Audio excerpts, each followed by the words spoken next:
Séduction, fausse doctrine, loup ravisseur. Le Nouveau Testament est jalonné d'avertissements concernant la fin des temps.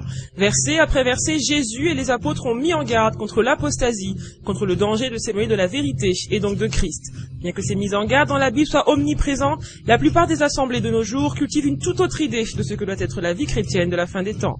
Succès, réussite et argent, l'Église aujourd'hui aime le monde et ne s'en cache plus. Elle est prête à tout pour obtenir ce qu'elle désire. De la pensée positive à la parole de foi, plus rien ne l'arrête dans son élan, pas même l'origine New Age de ses doctrines. Prospérité, gloire et réussite, ou persécution, renoncement et sanctification, qu'est-ce que le véritable évangile? C'est ce que nous allons voir dans ce reportage.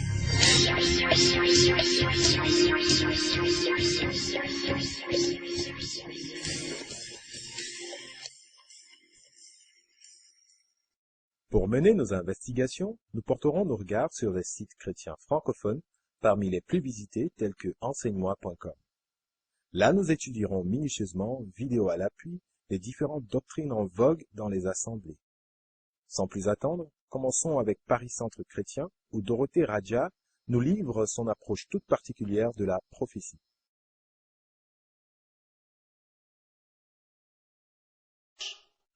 Jésus n'a pas parlé du problème, il a parlé au problème. Et en l'occurrence, il a parlé ici devant tout le monde à un arbre. Est-ce que vous réalisez que Jésus a parlé à un figuier? Est-ce que vous avez déjà parlé à un figuier?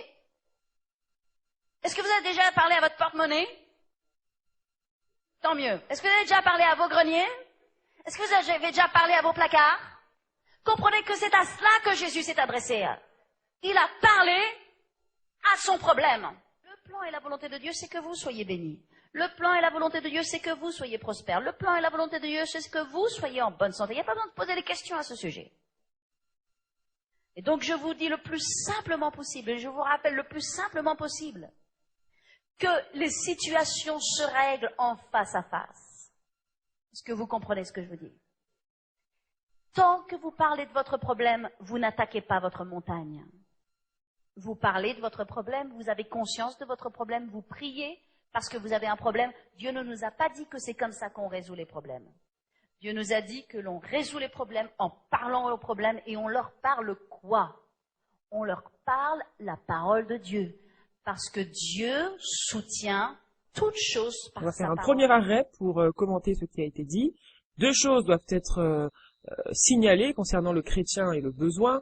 D'abord, contrairement à ce que déclare Dorothée, lorsqu'elle dit Jésus ne nous a pas demandé de prier, Philippiens 4:6 nous dit « Ne vous inquiétez de rien, mais en toute chose, faites connaître vos besoins à Dieu par des prières et des supplications. » La parole ne dit pas « Faites connaître vos besoins » ou alors « Gérez vos besoins vous-même par des proclamations ». Non, elle dit de faire connaître nos besoins à Dieu par des prières et des supplications.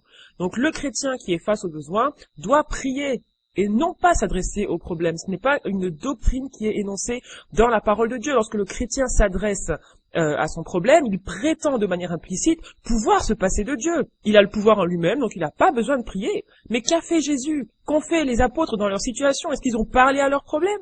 L'épisode du figuier n'a rien à voir avec l'établissement d'une doctrine de parole de foi. Jésus s'est adressé une seule fois à un figuier, non pas chaque matin, non pas pour le répéter une formule magique qui allait avoir une action chaque matin, mais pour enseigner à ses apôtres la clé, ce qui était la prière par la foi. Et d'ailleurs, Paul a déclaré dans Actes 20:20, « Vous savez que je n'ai rien caché de ce qui vous était utile. » Paul, qui est à l'origine, par le Saint-Esprit, de plus de la moitié du Nouveau Testament, qui a enseigné des tonnes de choses et des tonnes de choses aux églises un peu partout en Europe, a dit « Je vous ai rien caché de ce qui vous était utile. » Paul a-t-il enseigné la parole de foi? Non. Paul a-t-il dit « Adressez-vous à vos problèmes, ne priez pas ?» Non. Et il ajoute encore, du verset 26 au verset 27, dans Acte 20, « C'est pourquoi je vous déclare aujourd'hui que je suis pur du sang de vous tous, car je vous ai annoncé tout le conseil de Dieu sans en rien cacher. » Paul n'avait rien caché aux chrétiens de son époque. Et il dit il était pur de leur sang. Pourtant, il n'a jamais enseigné une doctrine aussi bizarre que celle de la parole de foi. Il n'a jamais dit de s'adresser aux problèmes et de faire des proclamations, etc. Jamais. sa parole est assez tranchante. Je vous ai dit tout le conseil de Dieu, tout le conseil de Dieu. Qu'est-ce qu'il enseignait? La sainteté, la repentance, le renoncement, vivre par l'esprit. Donc, ces gens viennent à vous avec de nouvelles doctrines qui sont totalement étrangères à la Bible et qui implicitement déplacent la souveraineté de Dieu pour la remplacer par la vôtre. Parce que dans le passage du figuier, qu'est-ce qu'il dit Jésus dans Matthieu 21, il dit, je vous le dis en vérité, si vous aviez de la foi, il n'a pas dit si vous proclamiez ou si vous faisiez des incantations, si vous aviez de la foi et que vous ne doutiez point, non seulement vous feriez ce qui a été fait à ce figuier, mais quand vous diriez à cette montagne, ôte-toi de là et jette-toi dans la mer, elle le ferait. Donc tout ce que vous demanderez avec foi par la prière, vous le recevrez. C'est ça le message. Et c'est dans la prière qu'on demande. C'est pas en faisant des proclamations indépendantes de Dieu. C'est dans la prière, contrairement à ce qui a été dit, qui est une aberration, que Jésus ne nous demande pas de prier. Il le dit là, tout ce que vous demanderez avec foi, par la prière, pas par la proclamation, pas par la parole de foi, pas en s'adressant à votre problème, mais en s'adressant à Dieu, parce qu'il est là, Dieu, et il ne faut pas essayer de le contourner, de contourner sa souveraineté pour nous-mêmes faire les choses à notre façon.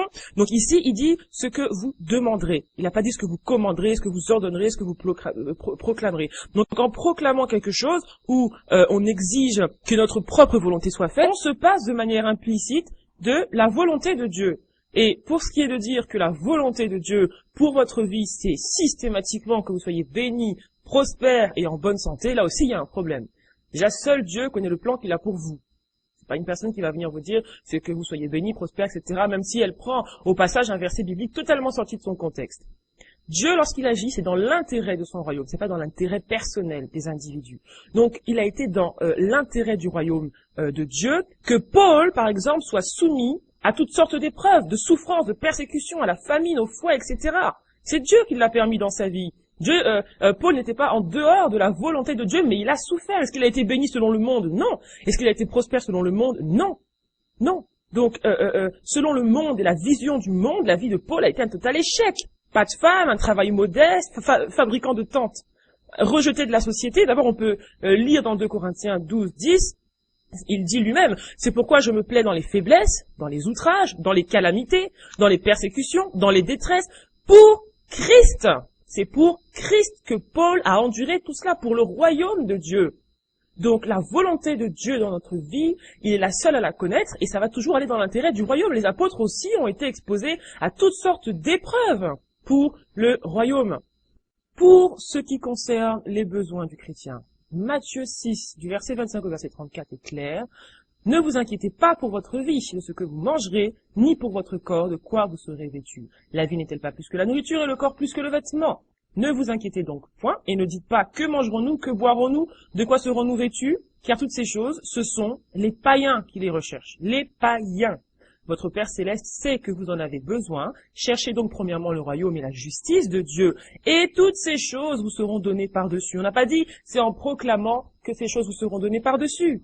On n'a pas dit de faire des proclamations pour que ces choses vous soient données. On n'a pas dit de réciter des paroles censées être bénéfiques pour que ces choses vous soient données. On a dit de chercher premièrement le royaume et sa justice. Donc, comme on invite les gens à chercher les choses de la terre avant toute chose, alors, il faut qu'on crée des raccourcis, il faut qu'on dise des chimères pour leur faire croire que leurs problèmes seront résolus, parce qu'ils sont en dehors de la volonté de Dieu, en suivant ces doctrines. Mais l'ambassadeur n'a pas besoin de s'inquiéter du manger et du boire. Le pays dont il dépend prendra soin de lui. Il n'a qu'à s'occuper des affaires qui concernent justement sa juridiction. Donc il faut chercher premièrement le royaume et non pas parler à son compte en banque. Tout cela relève de chimères, d'illusions, de séduction. Ça prend pas son origine dans la Bible. On n'a vu aucun apôtre se comporter de cette manière. On n'a pas vu Jésus se comporter de cette manière. Jésus a prié le Père lorsqu'il était face à des situations. Il a prié le Père. Donc, il faut connaître également l'origine de ces doctrines puisqu'elles ne sont pas bibliques. Ces doctrines sont d'origine New Age et je vais vous le prouver. Vous allez voir à s'afficher sur l'écran une page web qui déclare ceci.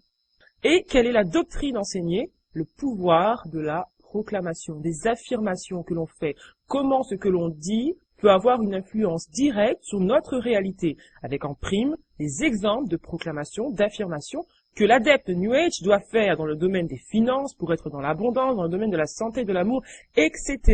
Donc je vous laisse réfléchir dessus et on retourne. C'est une loi extrêmement importante. Aspirez aussi au don spirituel, mais surtout à celui de prophétie. Dieu vous appelle à être les prophètes de votre vie. Prophétisez sur votre vie. Vous savez pourquoi? Parce que personne ne le fera pour vous. Premièrement, personne ne le fera pour vous. Vous seul pouvez que le faire pour vous-même. Il n'y aura personne d'autre qui le fera pour vous. Prophétisez votre longévité.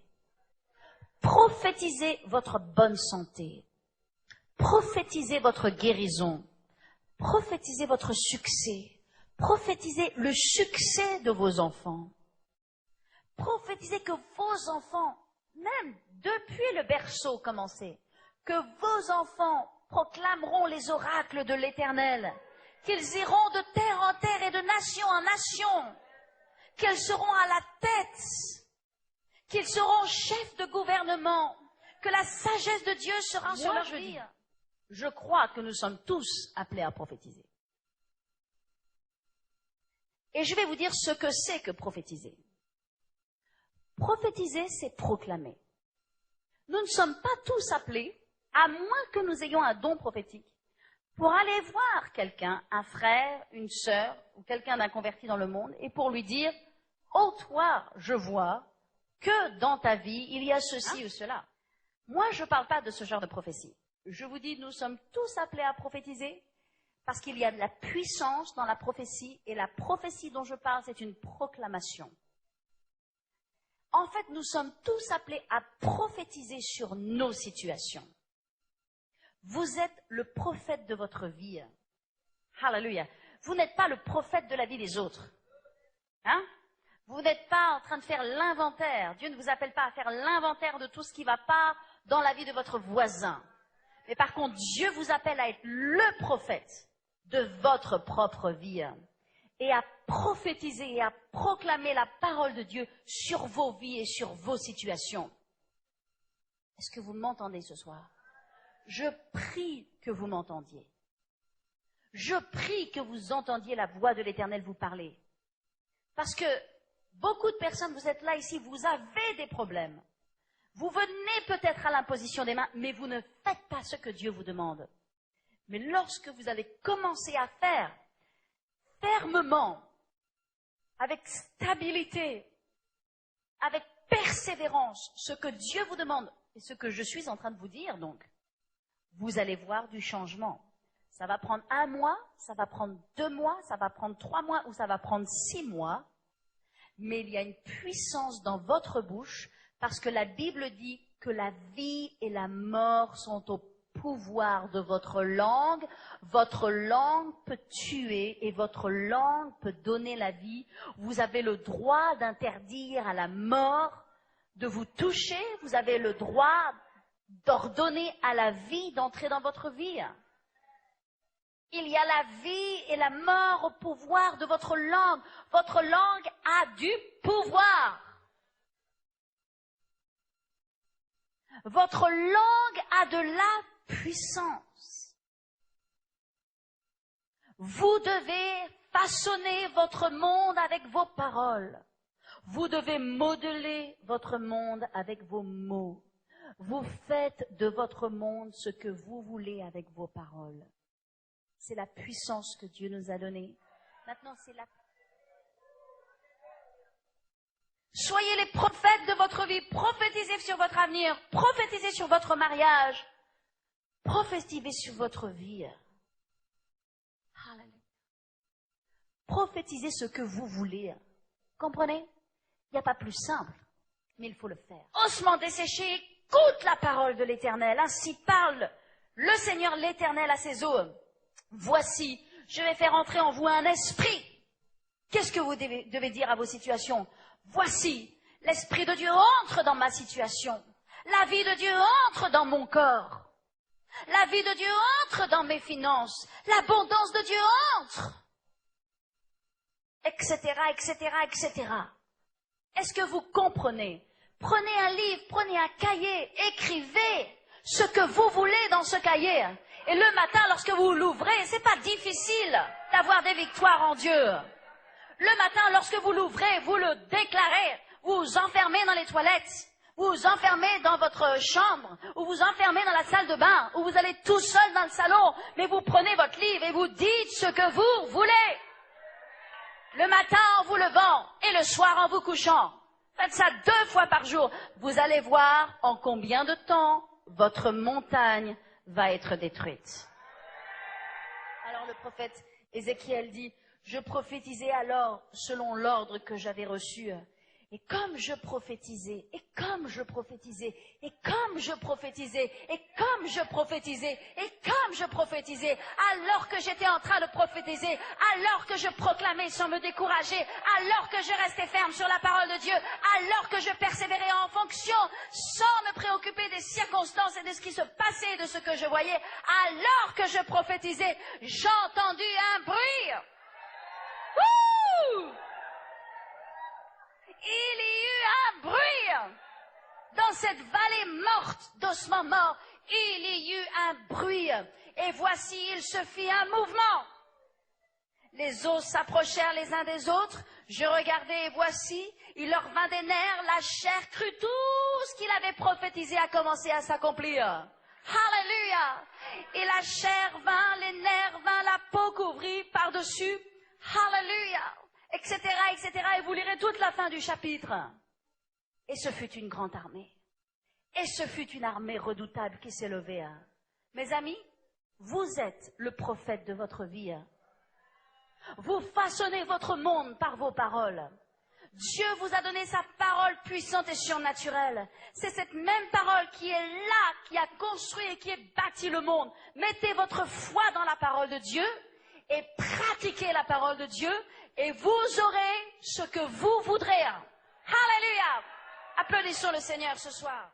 Il est extrêmement difficile de ne pas être effaré, atterré, lorsqu'on voit ce qu'on vient de voir. Les apôtres, dans le Nouveau Testament, n'avaient qu'un souci, qu'un message, Christ. Non seulement ils avaient renoncé eux-mêmes à leur propre vie, mais ils avaient aussi renoncé au monde et ils incitaient les chrétiens à en faire de même. Ils incitaient les chrétiens à être des voyageurs sur la terre, des citoyens du royaume des cieux. Ils n'aimaient pas le monde. Et tout tournait autour de Christ. Christ crucifié et ressuscité. Jamais on a entendu dans la Bible ce genre de langage totalement individualiste. Ça, c'est prêcher le chrétien, c'est pas prêcher Christ.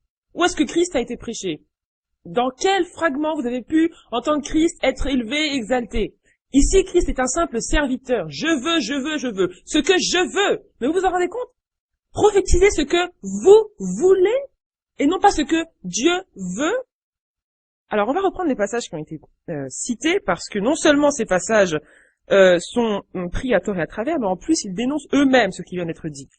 Donc, lorsqu'on prend, par exemple, Corinthiens 14, lorsque Paul exhorte les chrétiens à rechercher les dons de prophétie, les dons spirituels, dont le don de prophétie, mais à quoi fait-il référence? Est-ce que dans ce passage, Paul incite les chrétiens à chercher un don de prophétie qui serait une baguette magique pour leur propre vie à eux? Mais non, puisque dans ce passage, lorsqu'on lit, même à partir du verset 2, il parle de ceux qui parlent en langue, et il dit, oui, mais eux, personne ne les comprend parce qu'ils disent des mystères. Verset 3, mais celui qui prophétise, qu'est-ce qu'il fait celui qui prophétise selon Paul? Il édifie, il exhorte, il console qui? Les hommes par ses paroles. Il ne se console pas lui-même. Les dons sont des services. C'est quelque chose que Dieu nous donne pour être au service des autres. Et il va le dire très clairement. Quand il dit celui qui parle en langue, une langue étrangère, s'édifie lui-même. Mais celui qui prophétise édifie l'Église.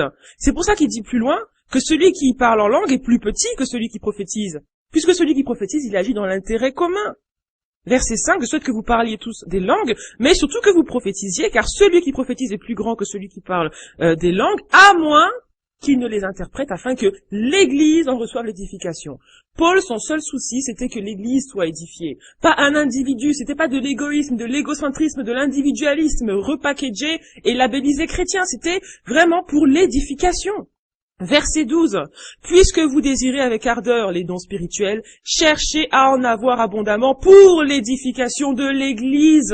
Il n'a pas dit pour votre édification, pour l'édification de l'Église. Les dons spirituels sont là pour nos frères, pour nos sœurs. Les dons que Pierre avait reçus, il s'en est pas servi pour prophétiser sur sa vie, avoir des villas, des maisons et je ne sais pas quoi d'autre. Ils s'en sont tous servis pour l'édification de l'Église. Verset 17.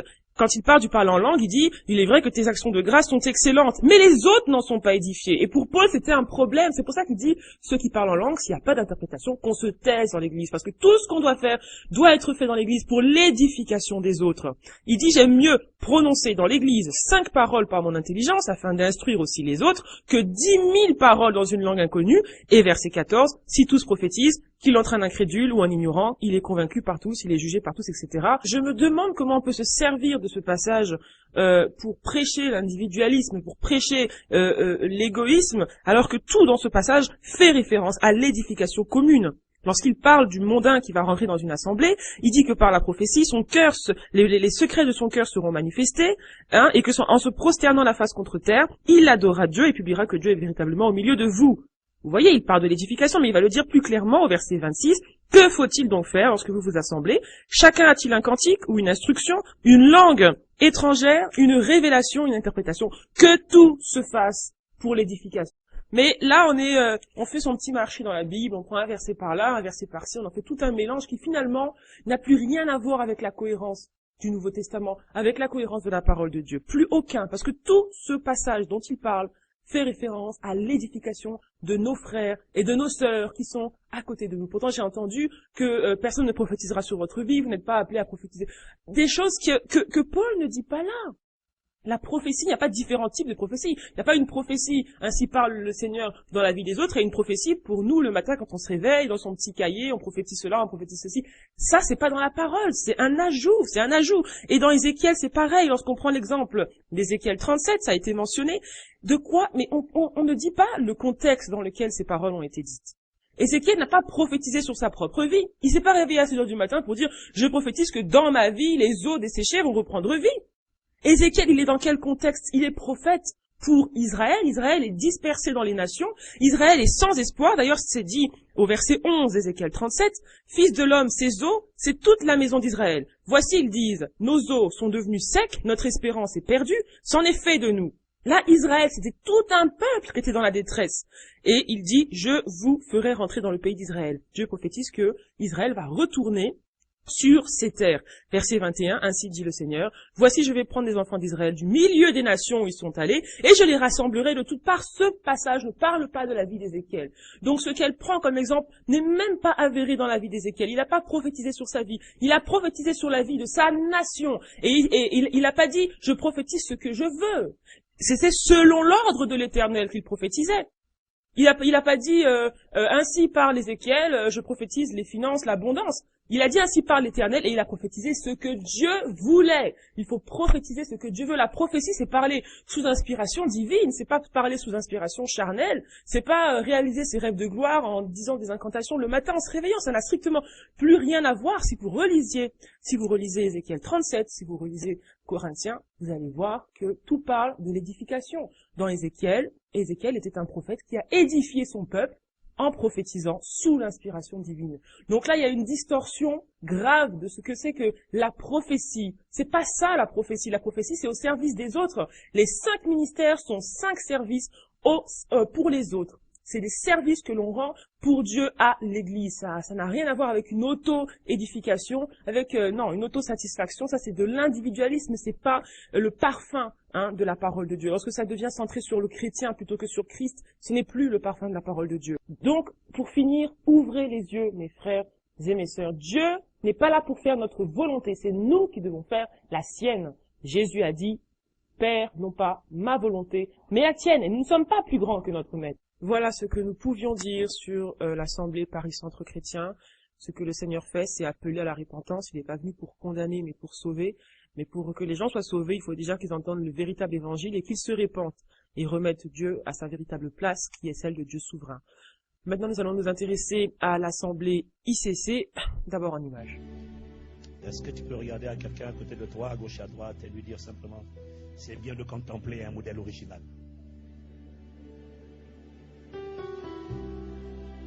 Et tu peux t'asseoir.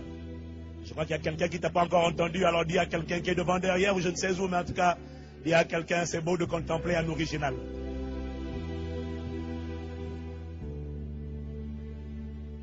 Un chef-d'œuvre, un modèle unique, un modèle parfait. Tu ne sais pas où regarder, regarde-moi. Un chef-d'œuvre de Dieu. La Bible dit, lorsqu'il a fini le chef-d'œuvre de la création, la Bible dit que l'Éternel se dit en lui-même, cela est très bon. Il parlait de moi. Alors, arrêtons-nous d'abord là. J'aimerais qu'on éclaircisse un point très important. C'est-à-dire que ce pasteur est en train de déformer la parole, c'est-à-dire il utilise un verset de Genèse pour s'enorgueillir et susciter de l'orgueil dans le peuple. Au lieu de rendre gloire à Dieu pour la magnificence de la création, il se rend plutôt gloire à lui-même et il invite les autres, c'est-à-dire le peuple, à en faire autant. Donc, avant qu'on ne continue, j'aimerais déjà qu'on remette les choses à leur place, c'est-à-dire qu'on remette les pendules à l'heure, en s'attardant un peu sur la création en Genèse, et parce que ce passage est l'un des passages clés qui sont utilisés pour bâtir la doctrine de l'homme en tant que souverain sur la terre, de l'homme en tant que roi, de l'homme en tant qu'image ou reflet de Dieu, ou encore de l'homme même carrément en tant que Dieu sur la terre. C'est le fondement d'une doctrine américaine appelée le royaume maintenant, le Kingdom Now, et qui est diffusée par des pasteurs américains tels que Kenneth Hagin, Kenneth Copeland, Maurice Cerullo. Alors, Genèse 1 au verset 27 nous dit, « Dieu créa l'homme à son image, à l'image de Dieu il le créa, homme et femme il les créa. » Alors, lorsque la Bible dit que nous avons été créés à l'image de Dieu, cela n'a absolument rien à voir avec notre nature physique. Ça n'a rien à voir avec une quelconque puissance que nous avons. La Bible dit par exemple en Genèse que nous avons été faits à partir de la terre, notre corps physique. Alors Dieu n'a pas été fait à partir de la terre puisque c'est lui qui a créé la terre. Donc, créé à l'image de Dieu signifie que l'homme a acquis un esprit. Et cela est décrit en Genèse 2 au verset 7. C'est-à-dire que Dieu insuffla la vie en l'homme. Parce que l'homme était comme un cadavre. Il avait été tiré de la terre et c'est tout. Il n'y avait rien d'autre. Alors la Bible déclare que Dieu est esprit et nous avons une ressemblance spirituelle avec Dieu. Dieu est saint et nous a appelés à être saints comme lui, comme cela est mentionné dans la parole. Adam, par son péché, est mort spirituellement, c'est-à-dire il a été séparé de Dieu. Lui et toute sa descendance dont nous faisons partie. Et Jésus est venu pour restaurer la vie à notre esprit, afin que nous puissions à nouveau vivre par l'esprit, que nous puissions à nouveau être en communion avec Dieu, que nous puissions à nouveau vivre dans la sainteté grâce à l'esprit de Dieu, pour être à l'image de Dieu, à l'image de Christ, par cet esprit-là. Et c'est pour ça que la Bible dit que nous devons naître de nouveau pour entrer dans le royaume de Dieu. Romains 8, 29 dit, « Car ceux qu'il a connus d'avance, il les a aussi prédestinés à être semblables à l'image de son Fils. » Et c'est un processus qui est continu à partir du moment où nous sommes nés de nouveau, parce que c'est confirmé en Éphésiens 4, versets 11 à 13, et il a donné les uns comme apôtres, les autres comme prophètes, les autres comme évangélistes, les autres comme pasteurs et docteurs, pour le perfectionnement des saints en vue de l'œuvre du ministère et de l'édification du corps de Christ, jusqu'à ce que nous soyons tous parvenus à l'unité de la foi et de la connaissance du Fils de Dieu, à l'état d'homme fait, à la mesure de la stature parfaite de Christ. Donc, je voulais m'attarder dessus pour que les gens ne soient pas séduits par cette doctrine où subtilement ils vont insérer le venin mortel où ils font croire à l'homme que nous sommes Dieu, que nous sommes comme Dieu, nous devons régner, nous sommes des rois et c'est ce que nous devons faire sur la terre. Et pour éclairer cela, nous allons rapidement prendre dans la parole quelques exemples dans la nature de Dieu et la nature de l'homme. Dieu n'a pas été créé, il est illimité dans sa connaissance, alors que l'homme est limité dans ses connaissances. Dieu est présent partout, l'homme est confiné à un seul lieu en un temps. Dieu possède la vie éternelle, il est infini, immortel, et il a la vie éternelle en lui-même. L'homme meurt physiquement et spirituellement. Dieu est tout-puissant et est capable de faire toutes les choses, et il n'est dépendant de personne. L'homme est dépendant de Dieu pour le soutenir. L'homme est faible. Dieu est le créateur de toutes choses et pourtant l'homme ne peut rien créer. Tout ce qu'il peut faire, c'est utiliser les matériaux que Dieu a placés à sa disposition. Et je pense que nous allons passer de bons moments dans sa présence. Je sens dans mon esprit qu'il y a tellement de personnes qui vivent mal, soit leur état de célibataire, Et il y a aussi des gens qui sont mariés et qui ont bien fait d'être là. Et je suis toujours amusé par les gens qui ne sont pas là, mais qui vont toujours passer leur temps à se plaindre. Ouais, ça ne va pas. Ouais. Si tu vois quelqu'un qui fait ouais, tu as le droit de lui imposer les mains sur les 2 joues. Tu lui dis au nom du pasteur Ivan, reçois l'onction. Ne t'inquiète pas, le Saint-Esprit sera là pour te garder. Il mettra un os à ta gauche, un os à ta droite et tu ne seras pas atteint. Alors, nous en sommes arrivés à un tel point d'apostasie dans l'Église que le pasteur peut se permettre tout et n'importe quoi et il s'inquiète même pas de la réaction du public. Il peut faire des blagues ridicules, des blagues même à la limite du blasphème contre le Saint-Esprit en toute impunité. Et personne, je dis bien personne, dans la salle ne se lève pour s'opposer à ça. Il y en a même dans la salle que ça amuse. Personne ne se lève, personne n'est choqué. Et tout ceci, c'est pour vous montrer à quel point la crainte de Dieu a disparu. À cause de cet évangile frelaté, à cause de cet évangile qui est centré sur l'homme et sur ses désirs, Christ a disparu, il a complètement disparu. Il a cédé la place au pasteur parce que maintenant c'est le pasteur qui est au centre de tout, c'est le pasteur qui dit tout et tout le monde accepte, tout le monde acquiesce. Et voilà, Christ est parti, Christ a complètement disparu dans cet évangile. Dis avec moi encore, je règne dès maintenant. Vous allez vous rendre compte qu'il ne parlait que d'un royaume. Il n'a jamais parlé de la fondation d'une religion sur terre appelée le christianisme. Il y avait suffisamment de religions déjà sur la terre où les gens étaient déjà down, démantelés, disloqués, où les gens se berçaient de consolation en attendant, paraît-il, un monde meilleur après la mort. Ça, ce n'est pas le message du règne de Dieu. Le message du royaume de Dieu, c'est une vie, c'est la vie du ciel qui vient sur la terre, maintenant sur la terre. Et pour les chrétiens qui sont pressés de partir au ciel, je t'annonce que Jésus va te ramener vite fait avec la résurrection d'entre les morts.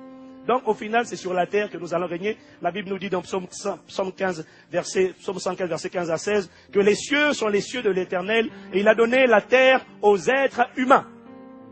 Quelqu'un dit Amen.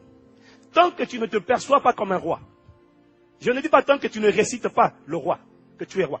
Tant que tu ne te perçois pas comme un roi, tu ne pourras pas régner. Tu ne pourras pas opérer dans la dimension du règne. Et la Bible dit, je suis la lumière du monde, je suis le sel de la terre, je suis la justice de Dieu. Tout ça, c'est bien. Et la Bible dit, je suis roi et que je règne. La Bible dit que c'est par l'abondance de la grâce et par le don de la justice que nous régnons dès maintenant dans cette vie avec Christ. Dis avec moi, je règne.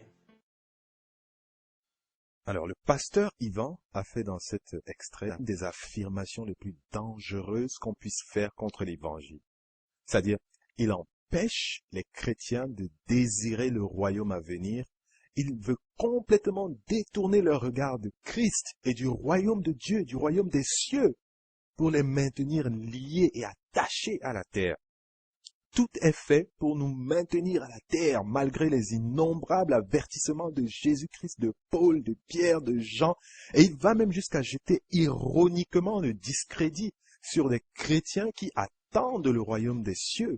Il se moque donc de Paul, par exemple, puisque Paul dit en Philippiens 1, 23 à 25, « Je suis pressé des deux côtés, j'ai le désir de m'en aller et d'être avec Christ, ce qui de beaucoup est le meilleur.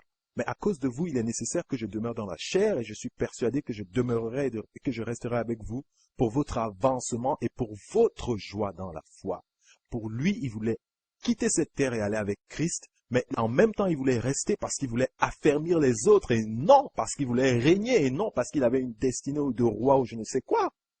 Hébreux 13, verset 14 nous dit « Car nous n'avons point ici-bas de cité permanente, mais nous cherchons celle qui est à venir. Nous n'avons pas de cité permanente ici-bas, pas du tout. » Colossiens 3, de 1 à 4. Si donc vous êtes ressuscité avec Christ, cherchez les choses d'en haut, où Christ est assis à la droite de Dieu, les choses d'en haut, c'est-à-dire dans les cieux et non sur la terre.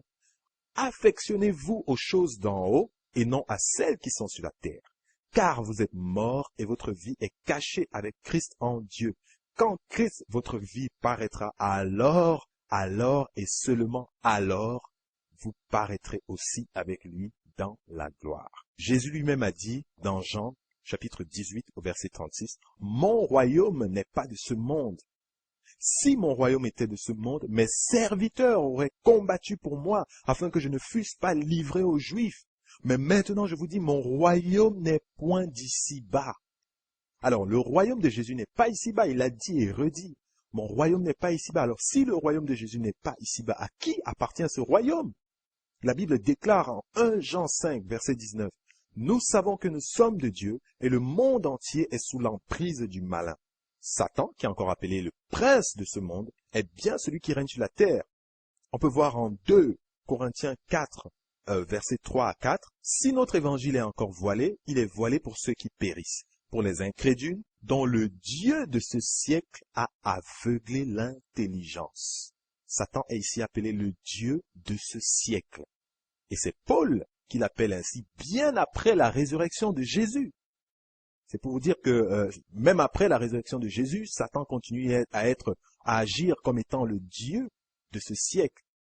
Et Satan, le Dieu du monde, le prince du monde, le Dieu du siècle, tout ce que vous voulez, il va même jusqu'à proposer tous les royaumes de la terre à Jésus, en lui disant que cela m'appartient. Vous pouvez lire ça dans Matthieu au chapitre 4. Alors, si ces royaumes du monde appartiennent à Satan et qu'il peut se placer devant Jésus et lui dire, tu sais très bien que ça m'appartient, je peux te le donner. Alors, ça veut dire que ce n'est pas le nôtre. Ça confirme et ça reconfirme que ce n'est pas notre royaume. Et c'est la raison pour laquelle les chrétiens, à commencer par leur maître, c'est-à-dire Jésus, ensuite, en continuant avec les apôtres, les disciples, sont persécutés. Ils ont tous été persécutés, traqués de ville en ville, lapidés, torturés, décapités, crucifiés. Eux dont le monde n'était pas digne, comme Paul le dit en Hébreux, au chapitre 11, verset 38. Et c'est la raison pour laquelle Jésus encore a prophétisé à plusieurs reprises en disant qu'on nous traînera devant les tribunaux et que l'heure vient même où quiconque nous fera mourir croira rendre un culte à Dieu. Lisez le chapitre Matthieu, par exemple, Matthieu au chapitre 24. Et la parole dit encore, pour conclure en 1 Pierre, au chapitre 2, verset 11, que nous sommes des voyageurs sur cette terre. Alors, si nous sommes des voyageurs sur cette terre, c'est encore clair pour comprendre que ce n'est pas notre royaume, ce n'est pas le nôtre. Nous devons rechercher notre royaume. Et le royaume que nous devons rechercher est le royaume de Christ, est le royaume de Dieu, est le royaume des cieux, et c'est celui qui est à venir, et non ici-bas, et non maintenant, comme le pasteur Castano essaye de le faire croire dans cette vidéo. Voici encore une fois un passage qui a été pris, qui a été cité à la volée par le pasteur. Il a cité ce passage à la volée, c'est Romains 5 au verset 17, qui dit « Si par l'offense d'un seul la mort a régné, par lui seul, à plus forte raison, ceux qui reçoivent l'abondance de la grâce et du don de la justice régneront-ils dans cette vie par Jésus-Christ lui seul. » Voici un verset qui vient d'être déformé par le pasteur Yvan, en le sortant complètement de son contexte, en essayant de faire croire que ce verset veut dire que nous devons régner dès maintenant, ici-bas, maintenant sur la terre, que nous devons être régnés comme des rois sur cette terre. Voici comment est-ce qu'il vient de déformer ce verset. Mais reprenons ce verset dans son contexte pour retrouver la pensée de Paul lorsqu'il a dit ces paroles. Alors, si on repart à partir du verset 14 jusqu'au verset 18, c'est Romains chapitre 5, il dit « Cependant, la mort a régné depuis Adam jusqu'à Moïse, même sur ceux qui n'avaient pas péché par une transgression semblable à celle d'Adam, lequel est la figure de celui qui devait venir. Mais il n'en est pas du don gratuit comme de l'offense, car si par l'offense d'un seul, il en est beaucoup qui sont morts, à plus forte raison, la grâce de Dieu et le don de la grâce venant d'un seul homme, Jésus-Christ, ont-ils été abondamment répandus sur beaucoup. Il n'en est pas du don comme de ce qui est arrivé par un seul qui a péché, car c'est après une seule offense que le jugement est devenu condamnation, tandis que le don gratuit devient justification après plusieurs offenses. Alors si par l'offense d'un seul, la mort a régné par lui seul, à plus forte raison, ceux qui reçoivent l'abondance de la grâce et du don de la justice régneront-ils dans la vie par Jésus-Christ lui seul. Ainsi donc, comme par une seule offense, la condamnation a atteint tous les hommes, de même, par un seul homme, par un seul acte de justice, la justification qui donne la vie s'étend à tous les hommes. Paul, dans les chapitres 5, 6, 7, 8 de Romains, parle exclusivement de la loi et de la grâce. En relisant ce passage dans son intégralité, même tout le chapitre, on se rend compte que Paul, en fait, est en train de faire une analogie entre la mort et le péché, qui ont régné sur nous par l'offense d'Adam, et maintenant la grâce qui règne sur la mort et le péché en nous à travers le sacrifice de Jésus-Christ. C'est ce qui est confirmé au verset 21 en disant « Afin que, comme le péché a régné par la mort, ainsi la grâce régna par la justice pour la vie éternelle par Jésus-Christ notre Seigneur. » Ceci n'a donc rien à voir avec un quelconque règne des chrétiens dans le monde ou encore sur la terre. Mes frères, nous devons vraiment faire très attention à ce que nous écoutons. Car ce genre de doctrine déjà, au lieu d'engendrer l'humilité, la simplicité, engendre plutôt l'avarice, la convoitise, l'arrogance, l'orgueil, l'amour de soi-même, l'égocentrisme. Nous allons prendre un peu quelques exemples de phrases que des pasteurs, des prophètes et tout ce que vous voulez, du Kingdom Now, ces gens chez qui, par exemple, le pasteur Yvan Castanou et tous les autres qui prêchent le royaume et du règne maintenant, ces pasteurs américains, c'est-à-dire, nous allons prendre un peu des exemples de leur doctrine, de ce qu'ils disent que les hommes sont. Par exemple, on prend Kenneth Hagin. Il a dit, l'homme a été créé égal à Dieu et il peut se tenir dans la présence de Dieu sans aucune conscience d'infériorité. L'homme a vécu égal à Dieu et le croyant est appelé Christ. Et c'est ce que nous sommes Christ. Vous pouvez voir les références à l'écran. Kenneth Copeland a dit, la raison pour laquelle Dieu a créé Adam était son désir de se reproduire. Adam n'était pas un peu comme Dieu, il n'était pas presque comme Dieu, il n'était même pas soumis à Dieu. Il dit encore quelque part, tu n'as pas Dieu en toi, tu en es un. Et Maurice Cerullo qui dit, saviez-vous que dès le début des temps, tout le but de Dieu était de se reproduire? Et puis plus loin, il utilise un peu les mêmes phrases que le pasteur Yvan a donné plus tôt, en disant, regarde-moi, je suis un modèle parfait. Maurice Cerullo qui a utilisé ça, il dit, et en face de toi, mon frère, tu ne regardes pas à Maurice Cerullo, tu regardes à Dieu, tu regardes Jésus. Vous avez les références à l'écran. Donc, c'est-à-dire dans cette doctrine, Dieu est éliminé, il est tué dans les cœurs des chrétiens petit à petit, d'une manière très subtile. Et c'est la même tentation de Satan. C'est toujours la tentation en Éden. Satan a trompé l'homme en lui faisant croire qu'il deviendrait comme Dieu. En Genèse 3, versets 4 à 5. Alors le serpent dit à la femme, vous ne mourrez point, mais Dieu sait que le jour où vous en mangerez, vos yeux s'ouvriront et vous serez comme des dieux, connaissant le bien et le mal. Cette simple parole de la tentation de Satan en Éden suffit pour démontrer que Adam et Ève étaient très loin d'être comme Dieu, sinon il ne les aurait pas tentés en leur disant, vous serez comme des dieux, vous serez comme Dieu. Ça ne les aurait pas intéressés s'ils étaient déjà comme lui. Donc ils se sont laissés séduire en espérant posséder la même puissance que Dieu. Ils voulaient en réalité régner à la place de Dieu, ou alors du moins régner comme Dieu. Et ce sont les mêmes raisons, les mêmes qui ont précipité Satan hors du ciel. Ésaïe 14, versets 13 à 14. Tu disais en ton cœur, je monterai au ciel, j'élèverai mon trône au-dessus des étoiles de Dieu. Je m'assirai sur la montagne de l'assemblée, à l'extrémité du septentrion. Je monterai sur le sommet des nuées, je serai semblable au Très-Haut. Voilà les paroles de Satan. Et c'est Satan qui est le premier qui a toujours voulu régner à la place de Dieu jusqu'à présent. Ça continue jusqu'à présent. Et c'est pour ça qu'il est en train d'insérer cet évangile de la mort dans les cœurs des chrétiens à travers ces pasteurs qui les diffusent. Frères, nous devons faire attention et rejeter toutes ces doctrines. Elles sont complètement antichrist, antichrist. Ce n'est pas l'évangile de Jésus-Christ. Je vais terminer en lisant Philippiens 3. Versets 18 à 21. Car il en est plusieurs qui marchent en ennemis de la croix de Christ. Je vous en ai souvent parlé et j'en parle encore maintenant en pleurant. Leur fin sera la perdition. Ils ont pour Dieu leur ventre, ils mettent leur gloire dans ce qui fait leur honte. Ils ne pensent qu'aux choses de la terre. Mais notre cité à nous est dans les cieux. Notre cité à nous, frères, est dans les cieux et non sur la terre, d'où nous attendons aussi comme sauveur le Seigneur Jésus-Christ qui transformera le corps de notre humiliation en le rendant semblable au corps de sa gloire. Frères et sœurs, voilà l'espérance que nous avons en tant que chrétiens, voilà l'espérance, voilà l'évangile de Jésus-Christ. Voilà l'évangile de Jésus-Christ, c'est à ça que nous sommes appelés. Nous sommes appelés à attendre le Seigneur, à nous sanctifier chaque jour, à enlever de nos pensées les choses de la terre pour être focalisés uniquement sur Christ, focalisés uniquement sur le ciel. Parce que c'est là qu'il y a les choses qui qui ne finissent pas, qui sont éternelles. La terre passe, il y a des catastrophes, les gens meurent, des accidents, toutes sortes de choses. Et Dieu frappe la terre à cause de son péché, du péché des hommes, depuis des siècles et des siècles. Il nous demande de nous repentir et de nous préparer parce qu'il revient comme un voleur. Et il veut que nous soyons prêts et saints et séparés. Séparés.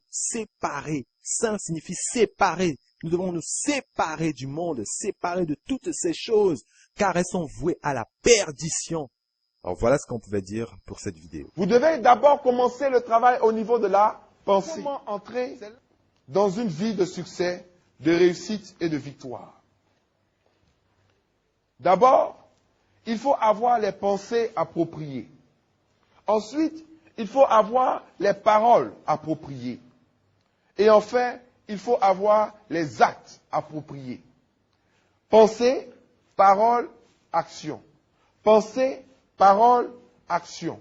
Pensée positive, parler positif, agir positivement.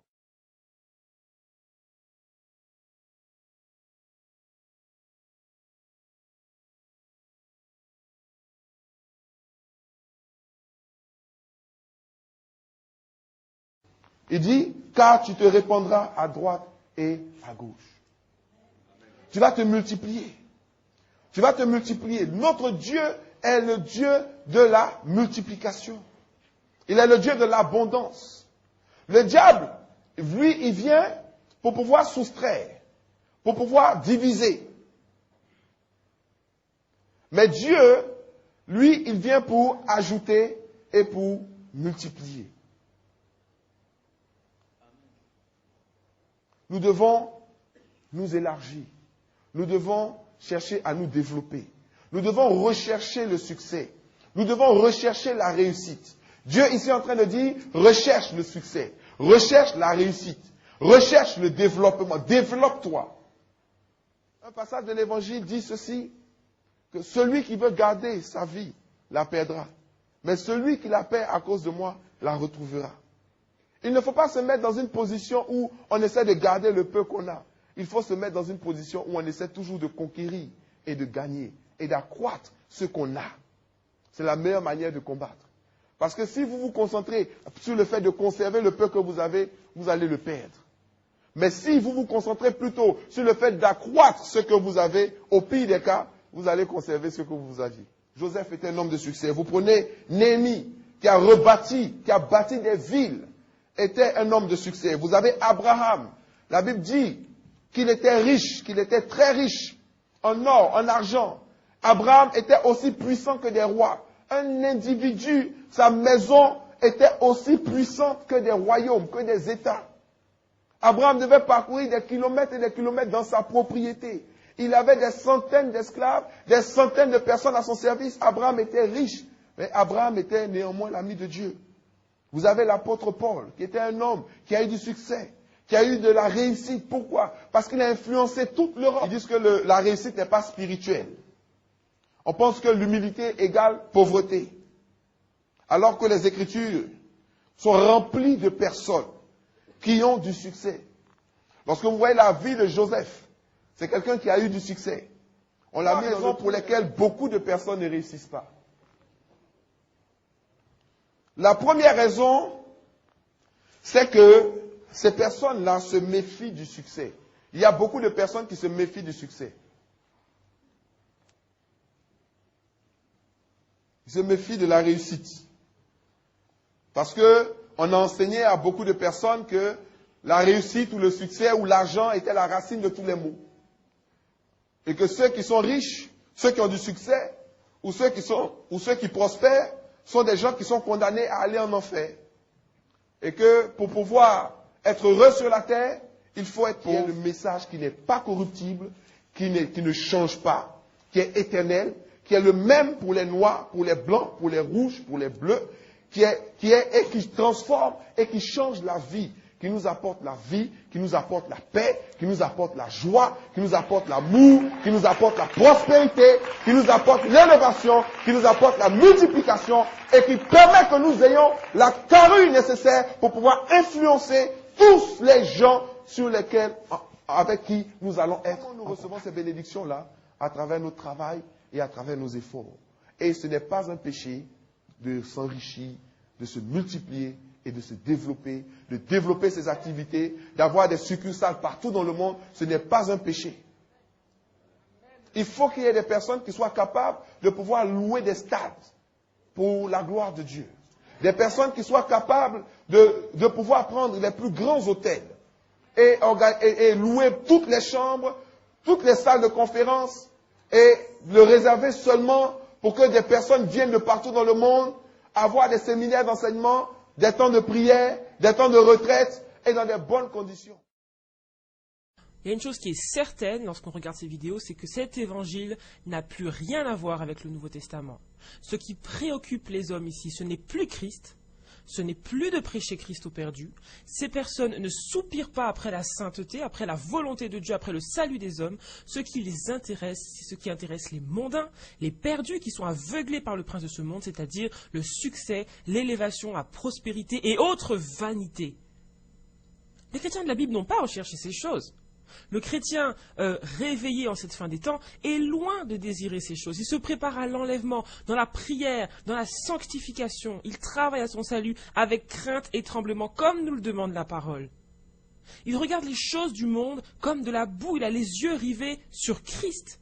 Il sait que ce royaume de la terre n'est pas le sien et que ce qu'il sera n'a pas encore été manifesté.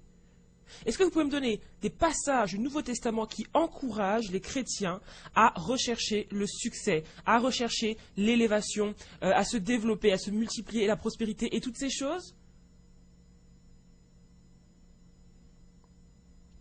Quand Jésus a-t-il prêché que nous devions rechercher le succès? Est-ce que lui-même l'a recherché? Non. Est-ce que les apôtres recherchaient le succès? Non. Vous voyez, le langage de la parole de Dieu et celui de ses pasteurs sont deux choses totalement opposées. La Bible, elle, nous détache des choses de la terre et ses pasteurs, eux, font tout pour y attacher les gens. Jésus n'a jamais encouragé une seule personne dans tout son ministère, aucun apôtre, aucun disciple, à rechercher le succès et la prospérité. Cet évangile n'appartient pas au Nouveau Testament. Jésus enseignait à renoncer à tout pour le suivre. Mais le chrétien qui recherche le succès, il a renoncé à quoi au juste? Il vit pour lui-même. Il ne sert pas Christ en réalité. Il n'a renoncé à rien, il poursuit les désirs de sa chair. Tandis que le véritable chrétien, qui vit réellement pour le Seigneur, ne recherche pas des choses aussi chimériques, aussi éphémères que le succès. Son but, c'est de faire la volonté de Dieu. Il cherche le royaume de Dieu. Il vit pour Christ, pour que les âmes soient sauvées. Pourquoi Paul vivait-il? Pourquoi les apôtres vivaient-ils? Ils avaient mis leur vie en hypothèque pour la parole de Dieu, pour l'évangile. Ils sont morts pour cela. Colossiens 3, du verset 1 au verset 4, nous dit « Si donc vous êtes ressuscités avec Christ, cherchez les choses d'en haut. » On n'a pas dit de chercher le succès. Cherchez les choses d'en haut où Christ est assis à la droite de Dieu. Affectionnez-vous aux choses d'en haut. On n'a pas dit affectionnez-vous à la prospérité. Affectionnez-vous aux choses d'en haut et non à celles qui sont sur la terre. La parole est claire, car vous êtes morts et votre vie est cachée en Christ, avec Christ en Dieu. Et quand Christ, votre vie, paraîtra, alors vous paraîtrez aussi avec lui dans la gloire. Donc nos promesses, les promesses qui nous ont été données, ne s'attachent pas au siècle présent, ne s'attachent pas à la terre, c'est en fonction de notre salut et de la vie éternelle avec Christ. Hébreux 13, 14, car nous n'avons point ici-bas de cité permanente, mais nous cherchons celle qui est à venir. Il ne cherchait pas la prospérité, contrairement à ce qu'on nous demande de faire ici. Il ne cherchait pas l'élévation et la prospérité.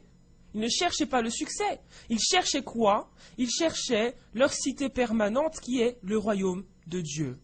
2 Corinthiens 5 du verset 1 au verset 8, nous savons en effet que si cette tente où nous habitons sur la terre est détruite, nous avons dans le ciel un édifice qui est l'ouvrage de Dieu, une demeure éternelle. Mais vous voyez, c'est-à-dire que l'état d'esprit de ces personnes était totalement tourné vers le Seigneur, vers le royaume de Dieu, pas du tout attaché à la terre. Ainsi nous gémissons dans cette tente, désirant revêtir notre domicile céleste. Vous voyez la préoccupation des premiers chrétiens? Le domicile céleste. Si du moins nous sommes trouvés vêtus et non pas nus.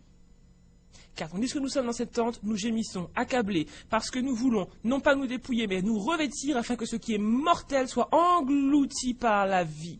Et celui qui nous a formés pour cela, c'est Dieu, qui nous a donné les arts de l'esprit. Nous sommes donc toujours pleins de confiance, et nous savons qu'en demeurant dans ce corps, nous demeurons loin du Seigneur, car nous marchons par la foi et non pas par la vue. Nous sommes pleins de confiance et nous aimons mieux quitter ce corps et demeurer auprès du Seigneur. Est-ce que vous voyez le déphasage qu'il y a entre le langage de la parole de Dieu et le langage de ses pasteurs? Est-ce que vous voyez dans quel état d'esprit les apôtres étaient? Le ciel, le ciel, le ciel, le royaume, Christ, Christ, le royaume. Alors qu'aujourd'hui, le souci de ces pasteurs, c'est la terre, la terre, la terre, et rien que la terre. Ils aiment les choses du monde plus que les mondains eux-mêmes. Pourtant, la Bible est claire, hein, ceux qui aiment le monde sont ennemis de Dieu. Donc, ces premiers chrétiens n'aimaient pas les choses du monde, ils les voyaient comme de la boue, et c'est pas misérable que les stars et que les fils du diable qui recherchent le succès fassent finalement la même chose que ceux qui se disent enfants de Dieu, rechercher aussi le succès et les choses vaniteuses de la vie. Et pour ce succès, on est prêt à tout, on tord la parole dans tous les sens, de toutes les manières imaginables. Non mais vous vous rendez compte, prendre le passage de Luc 9, verset 24, et lui faire dire tout son contraire, c'est quand même assez audacieux. Parce que ce passage dit, celui qui voudra sauver sa vie la perdra, mais celui qui la perdra à cause de moi la sauvera. Verset 23, juste au-dessus, qu'est-ce qu'il dit? Si quelqu'un veut venir après moi, qu'il renonce à lui-même. Ce que Jésus a dit est clair. Ça n'a pas besoin d'une exégèse, c'est clair.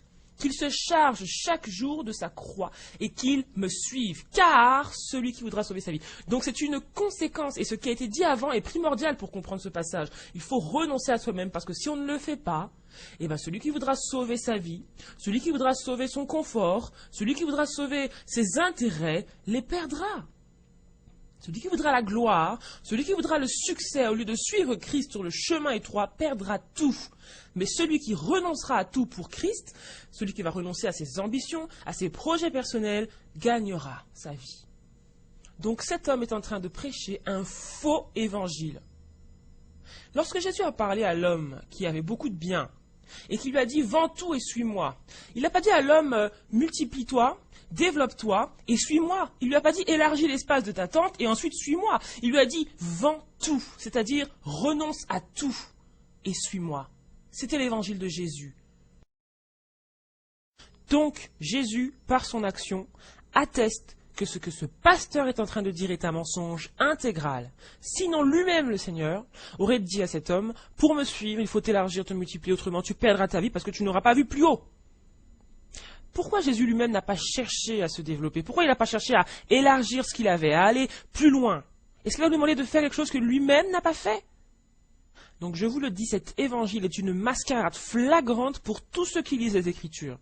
Et ce n'est pas en vain que ce pasteur est allé chercher dans l'Ancien Testament des références. Il sait que le Nouveau Testament contredit frontalement chacun de ses propos, les uns après les autres. Et je profite de cette occasion pour rappeler que l'Ancien et le Nouveau Testament se dissocient. La manière dont Dieu agissait sous l'Ancienne Alliance est différente de la manière avec laquelle il agit dans le Nouveau Testament. Dans l'Ancien Testament, la pensée de l'au-delà n'existait quasiment pas. Tout se rapportait à la terre, il y avait des conquêtes terrestres. Entre le peuple de Dieu et les autres nations, il y avait des rois qui régnaient avec la loi et les exigences de Dieu sur le peuple. Et tout cela a été totalement changé sous la Nouvelle Alliance. Dans le Nouveau Testament, la pensée de l'au-delà prédomine. On nous encourage à nous détacher de ce monde, contrairement à ce qui était fait dans l'Ancien Testament, et d'être des citoyens des cieux. Et cette notion n'existait pas avant. Avant, les promesses, elles étaient sur la terre.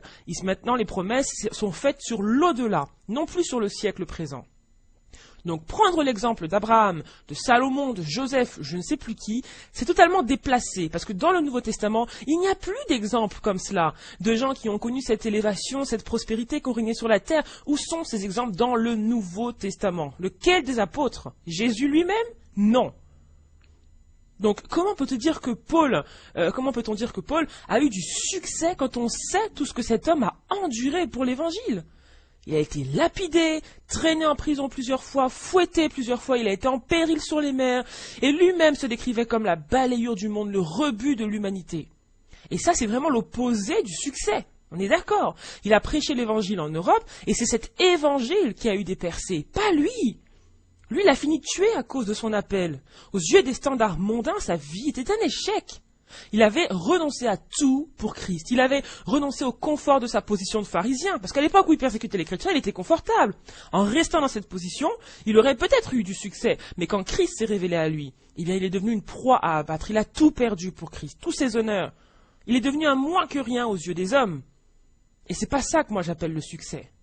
Donc il ne s'est pas développé, il n'a pas passé sa vie à chercher la prospérité, le succès, non, il a souffert pour l'évangile. Et Paul savait vivre dans le manque pour Christ. Quand il vivait dans la faim et la pauvreté, il ne disait pas « Oh non, je dois me multiplier et chercher le succès ». Il a accepté la volonté de Dieu sur sa vie et il s'est glorifié dans ses faiblesses. Donc quel évangile on prêche aujourd'hui? C'est un évangile de démon. Pierre a pu dire « Je n'ai ni argent ni or, mais ce que j'ai, je te le donne ». Il n'a pas dit « Je n'ai ni argent ni or, donc du coup, il faut que je recherche le succès et à m'élargir ». Jésus lui-même, il est venu sans fanfare, sans succès, sans prospérité. Donc ce qui s'est passé dans l'Ancien Testament ne s'est pas reproduit dans le Nouveau. Prêcher le succès, c'est prêcher un autre évangile que celui que Jésus et les apôtres ont prêché et vécu eux-mêmes. La Bible ne dit pas ce que Dieu veut, c'est votre prospérité ou votre succès. Elle dit dans 1 Thessaloniciens 3:4, ce que Dieu veut, c'est votre sanctification. On n'a pas dit sans succès, nul ne verra la gloire de Dieu. Mais on a dit sans sanctification, nul ne verra la gloire de Dieu. Donc on ne peut pas rechercher les deux en même temps, simplement déjà parce que saint veut dire mis à part. Et on ne peut pas servir deux maîtres. Donc on sait que Satan propose le succès aux hommes. C'est lui qui propose le succès aux hommes. Il a commencé à le proposer à Jésus dans le désert. Donc on sait que c'est Satan qui séduit par ce canal les hommes, mais Jésus, notre modèle parfait, a dit non à Satan. La Bible nous dit l'amour de l'argent est la racine de tous les maux. Et c'est exactement ce que ces pasteurs ont et tentent de communiquer aux autres, l'amour de l'argent. S'ils n'avaient pas l'amour de l'argent, ils vous prêcheraient Christ, ils le prêcheraient gratuitement, ils ne courraient pas après vos dîmes, vos offrandes, vos alliances, mais après vos âmes. Ils vous prêcheraient l'évangile qui sauve, le chemin étroit, le royaume de Dieu, en permanence. On vous dit que vous êtes des champions alors que beaucoup ne sont même pas sauvés et sont en train d'aller droit en enfer. Donc selon Jem Kaku, ce message nous apporte la prospérité, la multiplication, l'élévation, alors que Jésus et les apôtres n'ont rien vécu de tout cela sur la terre. Est-ce que c'est être élevé que de finir sur une croix? Il dit que nous sommes prospères à travers notre travail et nos efforts. Il dit aussi que pour réussir, voici la clé, pensée, parole, action, tout ça. Donc on n'a pas besoin de Christ en fait dans leur évangile. Un mondain peut travailler ses pensées, parler en conséquence, agir en conséquence, et il sera prospère. Il n'y a même pas de Dieu dans leur doctrine. Dieu a totalement disparu. Tout tourne autour du chrétien, de ses petits désirs, de ses petites envies, de ses petites formules de succès. Et Christ a été évincé de ce système. Et je dis cet évangile est anathème. Jean 6:27, travaillez non pour la nourriture qui périt, mais pour celle qui subsiste pour la vie éternelle, et que le Fils de l'homme vous donnera, car c'est lui que le Père, que Dieu a marqué de son sceau. Donc on va terminer avec ce verset, vraiment, travaillez non pour la nourriture qui périt, mais pour celle qui subsiste pour la vie éternelle. Et le thème, c'est se programmer pour le succès. Je vous ai dit dans l'épisode précédent que vous avez besoin de vous programmer afin de vivre une vie de succès, cette vie-là que Dieu désire pour vous.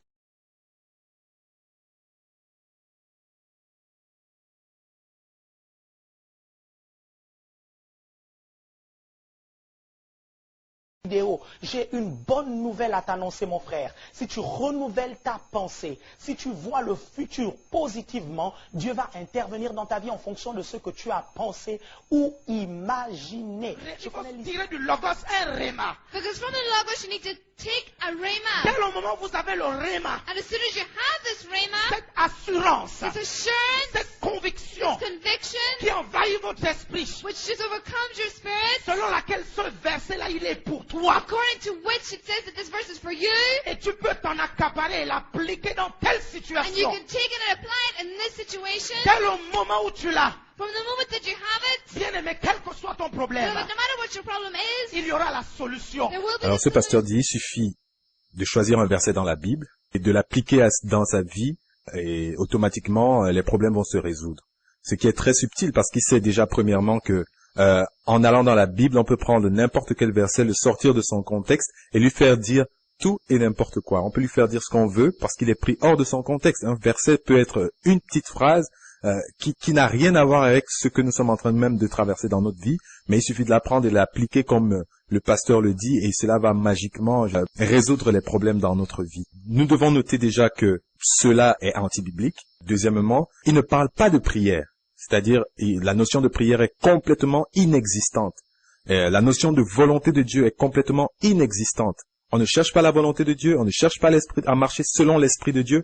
On ne prend même pas la Bible pour être édifié, on prend la Bible pour chercher le verset qui va marcher. C'est malheureux parce que ça ressemble étrangement aux pratiques occultes. C'est de la même manière que les sorciers et les occultistes utilisent les grimoires, des textes qui vont appliquer dans leur situation et magiquement ça résout les problèmes. Voilà ce à quoi ce pasteur veut nous amener, veut amener le peuple de Dieu à pratiquer. Pourtant, comme nous l'avons dit précédemment, dans Matthieu 6, verset 31-32 et Philippiens 4, verset 6, lorsque nous avons des problèmes, nous avons des besoins, nous devons les faire connaître à Dieu, par la prière, par des actions de grâce, et lui, comme un père, prendra soin de nous, il saura nous donner ce dont nous avons besoin au moment où nous en avons besoin.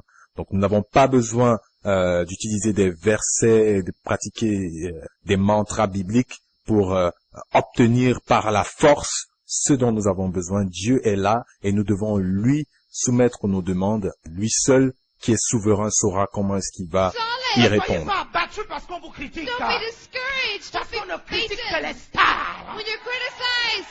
Because Eh only oui. stars are criticized. On ne critique que les stars. Only stars are Et soyez criticized. conscients de ça. Be aware of that. Dans le ciel, il y a deux types d'objets qui brillent. In heaven, there are two types of objects which Il y a les shine. satellites There are satellites que les hommes ont bâtis, which men have created, mais il y a les étoiles but there are stars que Dieu seul a bâties. that only God has formed. Et si Dieu vous a bâtis, And if God has built you, vous êtes une étoile you're a star. et vous êtes destiné à briller et éclairer la terre. And you're destined to shine and Je light ne sais up pas s'il y a quelqu'un qui the me earth. suit ici.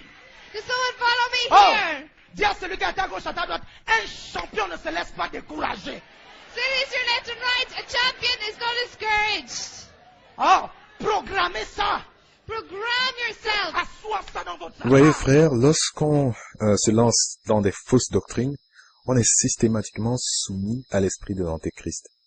Et ses fruits sont complètement opposés à ceux de l'esprit de Jésus-Christ. Comme on peut le voir dans cette vidéo, par exemple, l'arrogance, l'orgueil, la vanité, l'emploi de termes comme, par exemple, on ne critique que les stars. Ceci est très déplacé parce que, déjà, on peut être critiqué avec raison. Ce n'est pas un problème de star ou pas. Dans un premier temps, on peut être critiqué avec raison, de la même manière que Paul, par exemple, a dénoncé Hyménée et Philette, qui n'étaient pas des stars. Jésus aussi a critiqué les pharisiens qui n'étaient pas des stars, en tout cas à ce que je sache. Ces personnes ont été critiquées, et ces personnes étaient critiquées avec raison. Donc il enlève complètement la cause de la critique, et le pire, c'est que nous savons tous à quoi se rapporte le mot star dans le monde. C'est un mot qui est en général utilisé pour désigner les grands de ce monde, les stars par exemple d'Hollywood, des gens qui vivent dans la débauche, etc., etc. C'est à ça en fait que fait référence le mot star.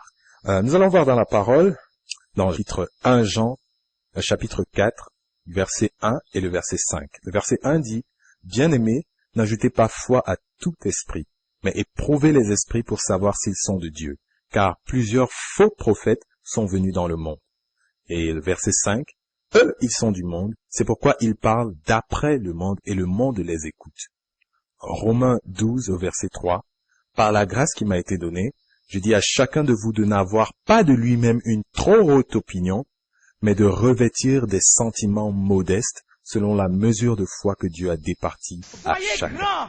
Think big. Pensez grand. See big. Vous allez voir. Passez vos journées à penser grand. Spend your days thinking big. J'ai envie de vous dire, rêvez. I want to say to you, wake up. Projetez-vous dans l'avenir. Project yourself into the Et future. voyez-vous comme Dieu veut que vous devez And see être. yourself like you must be and God sees you Est-ce que quelqu'un me as. suit? Champion est imperturbable. A champion is not easily Alléluia. perturbed. Dites que je Hallelujah. suis un champion. Say I'm a champion. Une star est imperturbable. Écoutez, les mauvaises pensées viennent chez vous parce que vos pensées ne sont pas occupées aux bonnes choses. Listen, bad thoughts come to you because your thoughts are not taking care or on Vous good dites, things. Seigneur, comment je vais lutter contre les mauvaises Say, pensées? Lord, how am I going to fight against bad thoughts? Pense grand. Think big. Pense à ta destinée. Think of your destiny. Occupe ta pensée à rêver sur ta destinée. Keep your thoughts dreaming of your destiny. Est-ce que ton problème, c'est des enfants? Is your problem children? Commence à t'imaginer en train d'allaiter un bébé.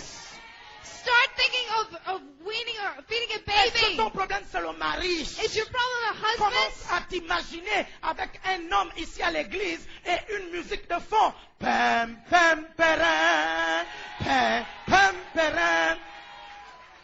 Rêve. If your problem is a husband, imagine yourself being in a church with the music. Est-ce que ton problème, c'est la voiture? Is your problem the Est-ce que Dieu car? t'a dit que tu seras quelqu'un d'important? Did God say you're going to be someone important? Lorsque tu arrêtes le taxi, When you stop the taxi, ne va pas t'asseoir devant avec lui. don't be sitting in front with him. Parce que le président de la République, Because the president of the le republic, premier ministre, the first minister, il ne s'assoit pas devant, he does not be seated in il front. s'assoit derrière. Est-ce que quelqu'un m'entend ici? Et là, lorsque vous êtes assis derrière, And there, when you're seated behind, même si dans le taxi il fait chaud, even if in the taxi it's hot, commencez à vous imaginer dans une Prado.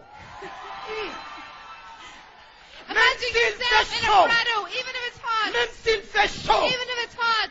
oublie la chaleur, Forget the heat. ignore la chaleur, Ignore the heat. commence à penser à la climatisation. Start to think about Parce qu'à ventilation. ce moment-là, Because at this moment, tu n'es pas dans un taxi, you're not in a taxi. dans le monde In spirituel. the spiritual Tu world, es dans ta Prado. you're in your Prado. Tu es dans ta Prado. You're in your Prado. Mon frère, My brother, si tes pensées sont occupées à ça, dans un taxi, if your thoughts are focused on this in a taxi, même s'il y a Miss Gabon qui passe là, tu ne la calcules même even pas. if Miss Gavin is walking by, you will not look Si at tu as un her. problème de convoitise, If your problem with convoting, quel que soit le bel homme, la belle fille qui passe là, no matter what the beautiful man or woman going by, ta pensée est occupée. your thought is Est-ce already que quelqu'un me suit focused. ici? Did someone follow me here? Alléluia. Hallelujah. Disciplinez votre âme à Dis- penser grand. Discipline your soul to think big. Disciplinez votre pensée à penser ce que vous êtes en crise dans le monde spirituel. Discipline your thoughts to think of the things that you are in Christ. Et vous allez voir ça s'accomplir. And you're going to see that be accomplished. Alléluia. Hallelujah. Dis à celui qui est à ta gauche, à ta droite, discipline ta pensée. Say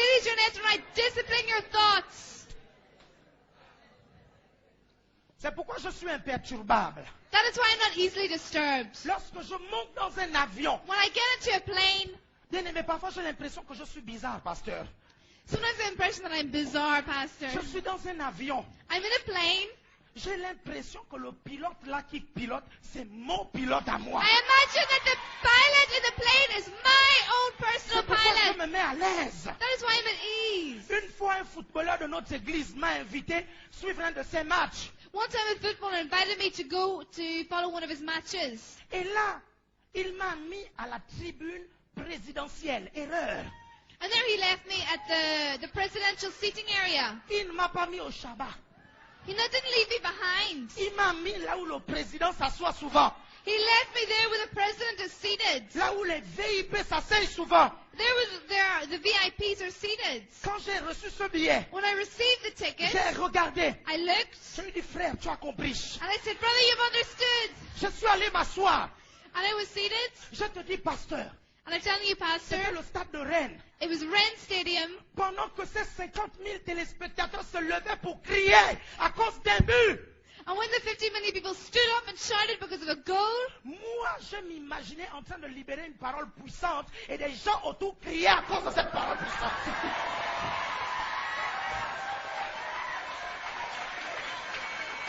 Et je me suis dit, oh, je suis quand même un peu bizarre.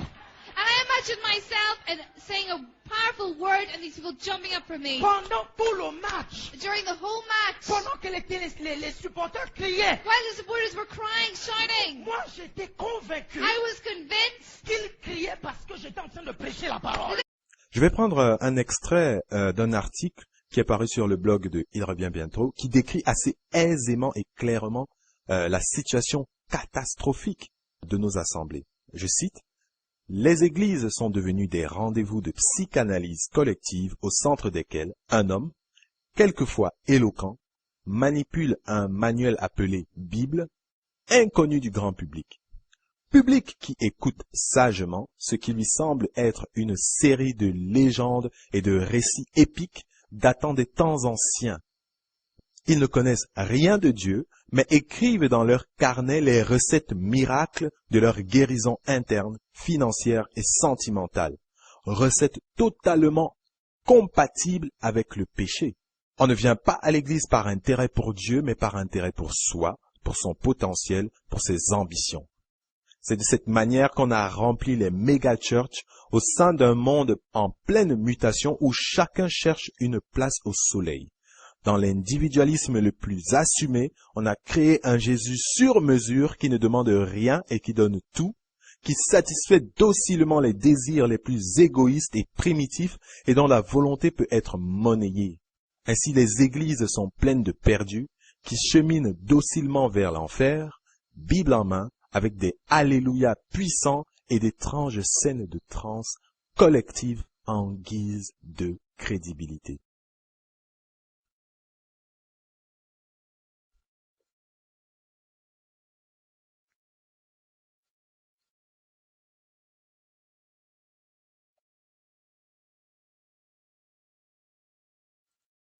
Romains 12, verset 16.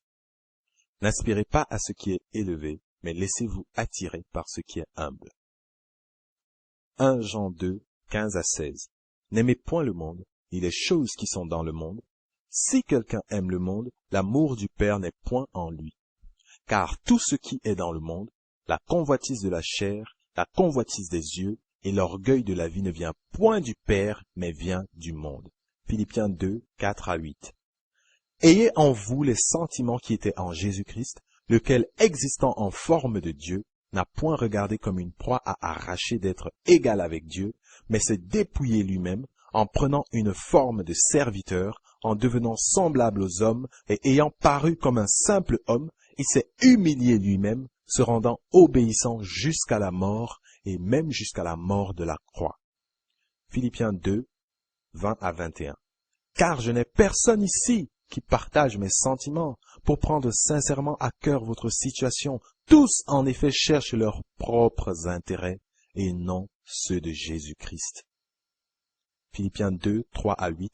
Ne faites rien par esprit de parti ou par vaine gloire, mais que l'humilité vous fasse regarder les autres comme étant au-dessus de vous-même, que chacun de vous, au lieu de considérer ses propres intérêts, considère aussi ceux des autres. 2 Timothée 2, 3 à 4. Souffre avec moi comme un bon soldat de Jésus-Christ.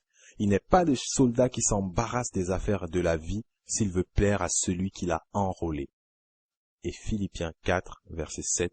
Et la paix de Dieu qui surpasse toute intelligence gardera vos cœurs et vos pensées en Jésus-Christ. Je passe samedi, going Saturday à 13h, à Bois. C'est-à-dire j'ai juste la journée de demain. So I have the day of tomorrow. Mais je veux bénir 4 personnes. But I want to bless 4 qui vont sacrifier avec 500 000. That will sacrifice 500. Je vais mettre mon pied dans leur maison. I'm going to put my foot on their houses. Tomorrow. Un miracle va rentrer dans mon famille. A miracle will take place in your house. Si Dieu te parle maintenant, lève-toi et viens. God is talking to you now. Rise up and come. Si Dieu te parle maintenant, God is talking to you. Rise up and come.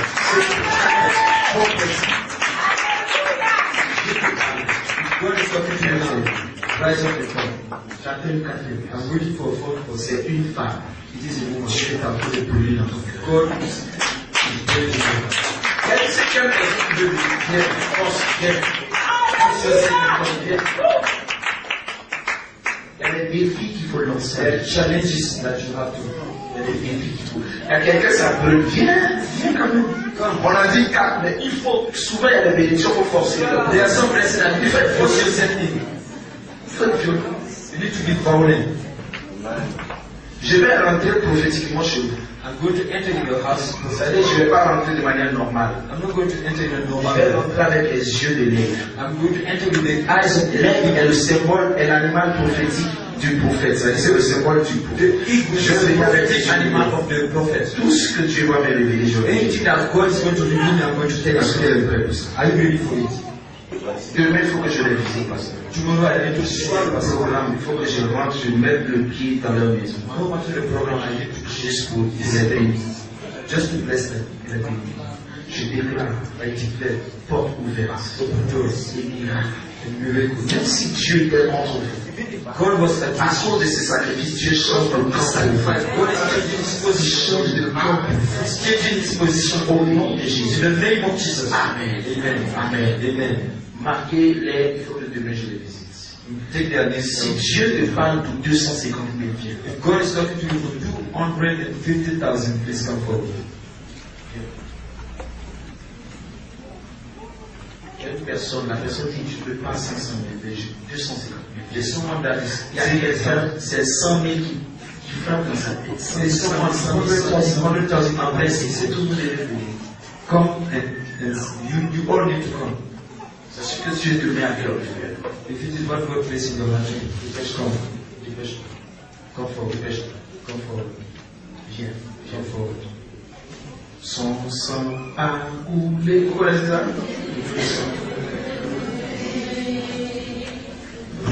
Ne chantez pas, ne chantez pas.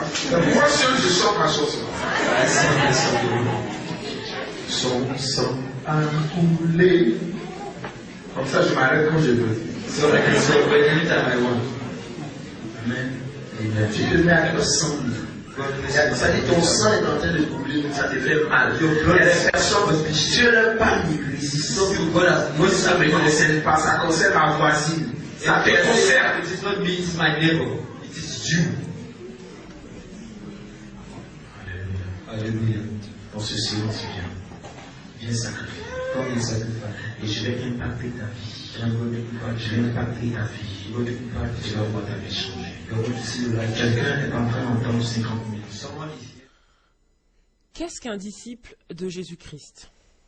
Vous me direz, un disciple de Christ, une personne qui marche comme Jésus a marché, qui marche sur les traces du Seigneur.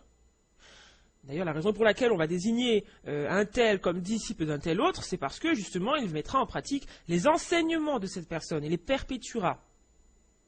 Donc, quand les malades venaient vers Jésus, est-ce qu'il leur a demandé de l'argent? Parce que là, dans cette vidéo, on est face à un individu qui se prétend de Christ, qui se revendique de Christ, disciple du Seigneur. Marche-t-il comme Jésus a marché? Quand est-ce que Jésus, pour accorder une délivrance, une guérison, a fait des enchères? Quand est-ce qu'il a monnayé les miracles? Jésus le Maître, parce qu'on se souvient que nous sommes tous censés être des imitateurs, des disciples. On doit imiter ce que Christ a fait. Christ a-t-il demandé de l'argent à un lépreux, à une personne malade, à une personne possédée, avant de faire une délivrance? Jamais. Jamais. Lorsque les gens venaient voir Jésus pour leur dire de prier pour eux, pour lui dire de prier pour eux, ou pour un des membres de leur famille, tout ce que Jésus demandait, c'était la foi. Même à l'homme riche, il a dit, vends ce que tu as et donne-le aux pauvres. Il n'a pas demandé que cet argent lui revienne, il a dit de le donner aux pauvres. Et vous pouvez voir au travers de cela que l'évangile qui est prêché dans cette vidéo est un évangile maléfique. Il n'a pas dit à l'homme riche, fais un sacrifice financier et l'onction qui est sur ma vie te délivrera. Non, non, non, non, ça ne s'est jamais passé avec Christ. Ce n'est pas le parfum de Christ, ce n'est pas l'enseignement de Christ, ce n'est pas l'attitude du Christ. Même les apôtres, quand on disait, quand la parole nous dit que les gens venaient déposer l'argent à leurs pieds, est-ce qu'ils disaient, venez nous donner l'argent, et comme on a côtoyé Jésus, on va prier pour vous, et l'onction qui est sur nous va vous bénir? Est-ce qu'on a entendu les apôtres dire ça un jour? Pourtant, ils avaient vu Jésus, ils avaient mangé avec lui, ils l'avaient côtoyé. Donc, s'il y en a qui devaient parler d'onction, on aurait pu se dire, bon, bah, comme ils l'ont côtoyé, forcément. Pierre, est-ce qu'il a dit à quelqu'un, moi j'ai mangé avec Christ, il a soufflé sur moi, donne-moi de l'argent, vraiment l'onction qui est sur ma vie va te bénir, te délivrer, ou je vais venir prier chez toi parce que je suis quelqu'un de particulier. Tu comprends, j'ai vu Christ. Jamais, jamais dans la parole de Dieu. Acte 4, du verset 33 au verset 35. Les apôtres rendaient avec beaucoup de force témoignage de la résurrection du Seigneur Jésus, et une grande grâce reposait sur eux tous, car il n'y avait parmi eux aucun indigent, aucun pauvre, c'est-à-dire, tous ceux qui possédaient des champs ou des maisons les vendaient, apportaient le prix de ce qu'ils avaient vendu, et le déposaient aux pieds des apôtres, et l'on faisait des distributions à chacun selon qu'il en avait besoin. On s'est servi de ce passage pour mentir au peuple, pour dire qu'il n'y avait aucun pauvre, donc c'était la prospérité, donc il y a des recettes pour la prospérité, alors faites des alliances, des semences, etc. Non! La raison pour laquelle il n'y avait pas d'indigents au milieu d'eux est simple, elle est décrite ici, ils s'entraidaient. Ils ne semaient pas, hein. Ils ne faisaient pas des alliances anti-pauvreté comme un mondain irait voir un marabout pour éloigner le mauvais sort de sa vie. Non, ça n'existait pas dans le langage du Nouveau Testament. Ils donnaient les uns aux autres, ils s'entraidaient. C'était ça leur état d'esprit, c'était ça l'une des clés. On aime bien faire des livres, les 7 clés de ceci, les 10 clés de cela. L'une des clés de leur, entre guillemets, prospérité, j'appellerais pas ça comme ça, simplement, ils avaient de quoi subvenir à leurs besoins, eh bien, c'était l'entraide. C'est ça qui les prévenait de la pauvreté. C'était pas d'aller dans des assemblées pour écouter des recettes miracles, faire des sacrifices financiers à un homme. Non. Donc si les chrétiens aujourd'hui partageaient les uns avec les autres, eh bien, ils ne seraient pas dans le besoin. C'est pas la peine d'aller écouter des évangiles chimériques. Regardez comment aux États-Unis, par exemple, les faux pasteurs sont prospères. Il y a de l'argent dans l'Église, hein, parce qu'ils sont millionnaires, ils roulent carrosse avec l'argent des chrétiens. Et pourtant, ces chrétiens se plaignent perpétuellement d'être dans le besoin. Mais si tout cet argent avait été investi dans le corps de Christ pour aider les uns et les autres, eh bien, cet évangile de prospérité n'aurait même pas pu éclore puisqu'il n'y aurait pas de besoin particulier au milieu de nous.